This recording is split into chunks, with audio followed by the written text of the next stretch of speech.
June 6, 1944. The Normandy coast. Before the first light had fully broken over the English Channel, the sea was already crowded with ships, landing craft, and tanks. Ahead lay the German defenses. Minefields, anti-tank obstacles, concrete positions, ditches and stretches of beach that could turn a landing into a traffic jam under fire. Yet among the approaching armor were machines that looked almost nothing like conventional tanks. Some carried huge flails. Others floated behind canvas screens. Some carried bridges, rolls of reinforced canvas, or bundles of timber. One could throw an enormous demolition charge at a concrete bunker. Another could project a stream of burning fuel. These were the specialized armored vehicles associated with Major-General Percy Hobart's 79th Armored Division, later known as Hobart's Funnies. They had been designed around a simple problem. A tank that could merely fight its way across a beach was not enough. The beach itself had to be opened. Mines had to be cleared. Obstacles had to be crossed. Gaps had to be filled. Fortifications had to be broken. Vehicles had to keep moving when ordinary tanks might become trapped. The strange machines approaching Normandy were therefore not curiosities created for appearance. They were engineering solutions to a battlefield in which the landscape itself had become a weapon. And on the morning of June 6th, their value would be tested under conditions no training ground could completely reproduce. The need for such machines had been painfully demonstrated by earlier amphibious operations. The Dieppe raid of August 1942 had shown how difficult it was for conventional armor to overcome prepared coastal defenses. Tanks could reach a beach and still be unable to get beyond it. Anti-tank ditches, walls, mines, soft ground, and concrete obstacles could stop an armored force before its guns ever became useful. For the planners of the future invasion of France, this was not a minor engineering inconvenience. It was a fundamental operational problem. The Allies expected the Normandy beaches to be defended, and the Germans had spent years strengthening the Atlantic Wall. Obstacles were designed to disrupt landing craft, channel vehicles into killing zones, and prevent armor from moving inland. The British response was to ask a different question. Instead of asking how a normal tank could be made stronger, faster, or better armed, why not change what the tank was expected to do? British experiments with specialized armored vehicles had already produced mine-clearing systems, bridge layers, amphibious tanks, and other unusual designs. In 1943, the 79th Armored Division was reconstituted under Percy Hobart as a specialist formation devoted to armored assault. It would not operate as an ordinary armored division. Instead, its specialized vehicles could be allocated to formations according to the particular problem they were expected to solve. This was a crucial idea. No single machine had to do everything. One vehicle could clear mines, another could carry a bridge, another could destroy a concrete obstacle, and another could help tanks cross water. The result was one of the most unusual collections of armored vehicles assembled during the war. The machines were generally based on tanks that were already available, particularly the Churchill and the American Sherman. That decision mattered because designing an entirely new tank would have consumed time, factories, and resources. Instead, engineers modified proven chassis for specialized purposes. The Churchill was particularly useful. It was heavily armored, had good cross-country ability, and, importantly, possessed large side doors that allowed Royal Engineer personnel to get out under armor protection. That made it an excellent foundation for the Assault Vehicle Royal Engineers, or AVRE. The transformation was extensive. The normal Churchill gun was replaced by a 290mm Petard spigot mortar. Its ammunition became known to crews as the Flying Dustbin, a deliberately unflattering name for a projectile carrying a substantial explosive charge. The weapon had relatively short range, but range was not the point. It was designed to deliver a powerful demolition charge against obstacles and fortifications at distances where engineers would otherwise have been exposed. The AVRE could also carry equipment for entirely different engineering tasks. A large fascine made from timber could be carried on the front and dropped into a ditch, creating a crossing. A small box girder bridge could be transported and deployed across a gap. The bobbin consisted of a broad roll of canvas reinforced with steel rods that could be laid over soft ground, creating a temporary trackway. Other attachments allowed the vehicle to carry demolition equipment and clear obstacles. Then there was the Sherman Crab. Its purpose was brutally straightforward. Mines had to be destroyed before ordinary tanks and infantry could advance. The Crab carried a rotating flail mounted ahead of the tank. As the vehicle moved forward, the chains struck the ground, detonating mines before they could destroy the following force. The machine looked bizarre, but the logic was sound.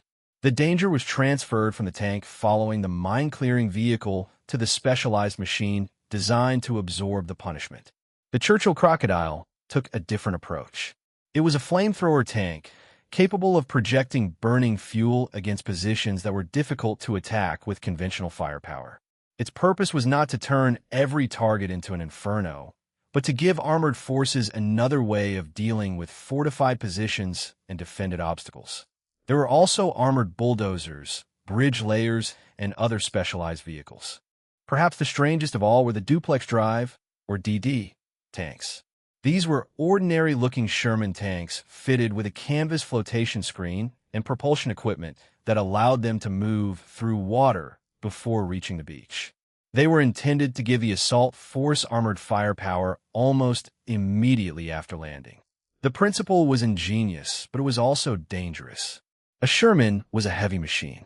Keeping one afloat depended on the flotation screen remaining intact and the surrounding sea conditions remaining within the limits for which the system had been designed. None of this emerged from a single moment of inspiration. It was the product of years of experimentation, military necessity, and adaptation. British engineers and soldiers tested mine-clearing equipment, amphibious systems, and methods of crossing obstacles long before D-Day. The 79th Armoured Division brought many of these ideas together into an organized system. Hobart's role was important, but the machines were the product of wider institutions, workshops, factories, and military establishments. Their development also reflected a broader wartime reality. Britain could not afford to solve every battlefield problem with entirely new weapons. Existing tanks had to be adapted, and equipment had to be made reliable enough to survive the journey from Britain to France and then function while exposed to enemy fire. Training was therefore as important as invention. Crews had to understand not simply how to drive a tank, but how to deploy a bridge, lay a trackway, carry and use demolition charges, clear mines, or support infantry crossing an obstacle. The machines were effectively mobile engineering teams protected by armor. That distinction explains why their appearance was so unusual. A conventional tank was built around the gun. These machines were built around the obstacle. The most remarkable feature of the system was its modular thinking. A single Churchill chassis could become a platform for several different engineering tasks. The vehicle did not have to remain permanently tied to one role in the same way that a conventional weapon often was. The AVRE could arrive carrying one piece of equipment and then perform another task after reaching the objective. Fascines could be dropped into ditches. Bridges could be placed across gaps.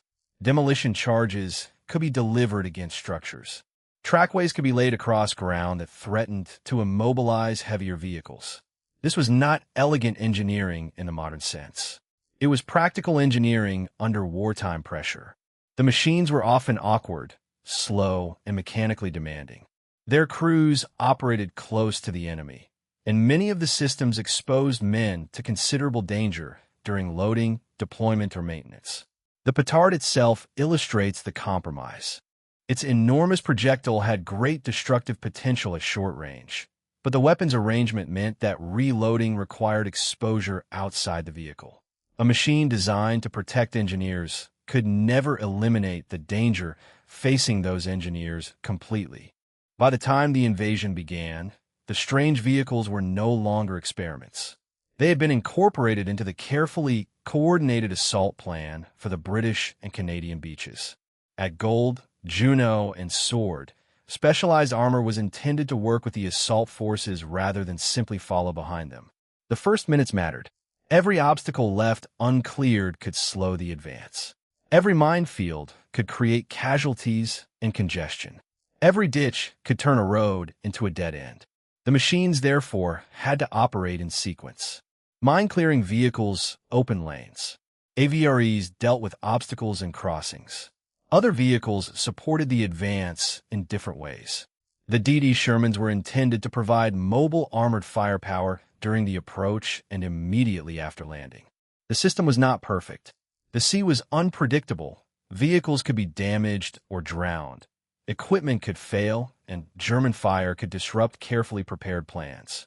The Tank Museum notes that the British and Canadian landings employed DD tanks alongside specialized vehicles including Crabs, AVREs, and armored bulldozers.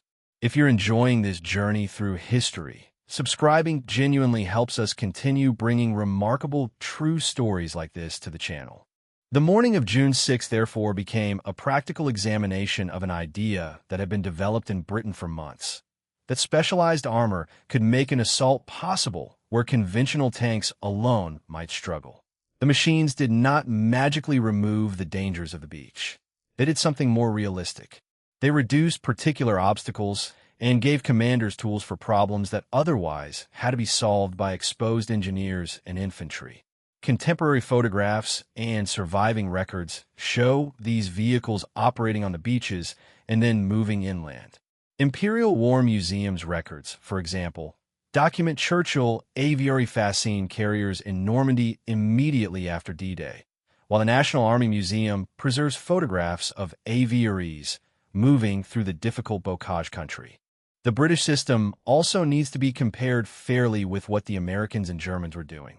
The Allies were not the only side experimenting with specialized engineering vehicles, and the basic idea of modifying armor for specialized tasks was not uniquely British.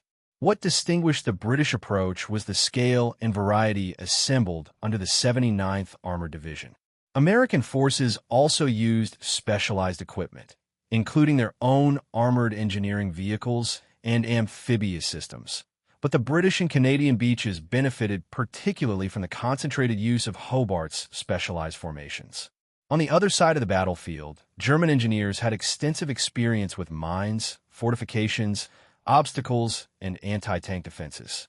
German armored forces possessed specialized vehicles too, but their defensive problem was different. They were not trying to create a protected engineering force whose first task was to break through a hostile coastline. They were trying to prevent that breakthrough. This difference matters because comparing machines only by armor, gun caliber, or speed misses their real purpose. An AVRE was not designed to defeat a Panther in a conventional tank duel. A Sherman Crab was not intended to fight German armor. A Churchill Crocodile was not simply another tank with a different gun. Their value lay in solving specific problems that ordinary tanks were poorly equipped to handle. That distinction also explains why their historical impact is sometimes exaggerated. The funnies did not single-handedly win the Normandy campaign, and the landings did not depend upon one machine or one commander. Air power, naval gunfire, infantry, conventional armor, engineers, logistics, intelligence, and enormous industrial resources were all essential. The specialized vehicles were one part of that larger system. Yet their importance should not be understated either. The Normandy battlefield presented a collection of obstacles that demanded specialized answers, and the British had prepared those answers before the invasion. Their greatest contribution was therefore not that they were spectacular weapons, but that they represented a different way of thinking about armor. Instead of asking what a tank could destroy, engineers asked what a tank could enable. A bridge could enable a column to cross.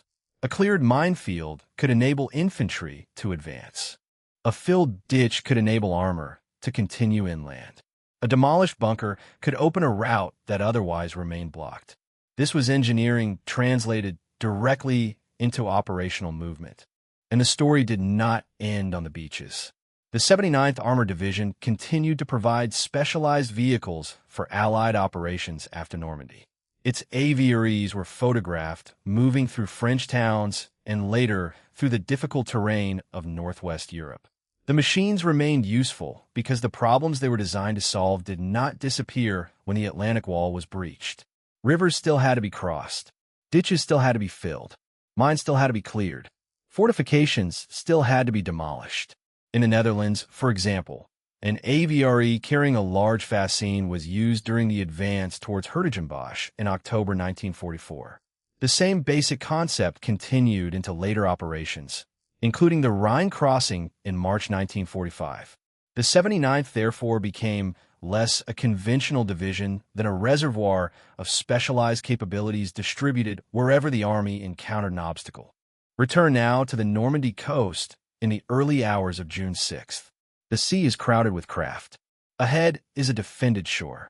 Behind the leading vehicles are thousands of men whose survival depends partly upon whether the path inland can be opened quickly enough.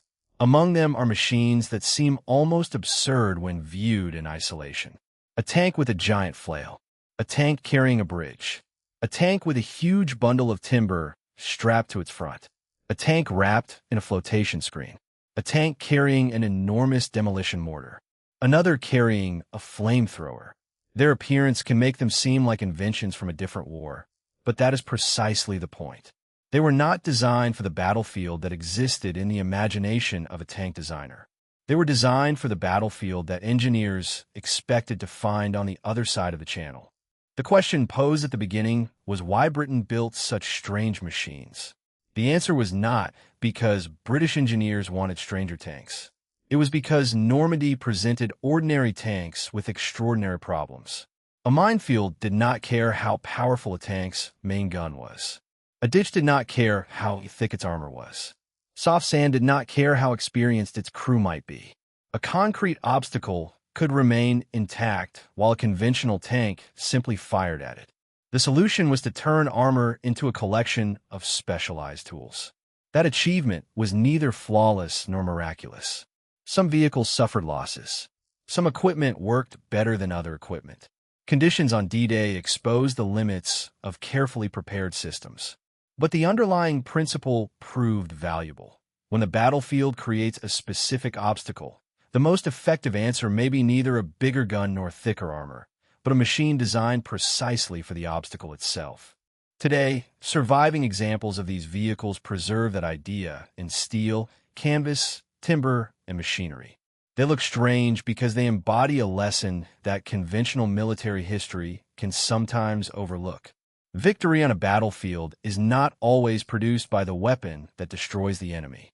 Sometimes it comes from a machine that makes movement possible. On the Normandy beaches, Britain's strangest tanks were built to do exactly that. They did not storm Europe alone. They helped open the road. And once that road was open, an army could move through it.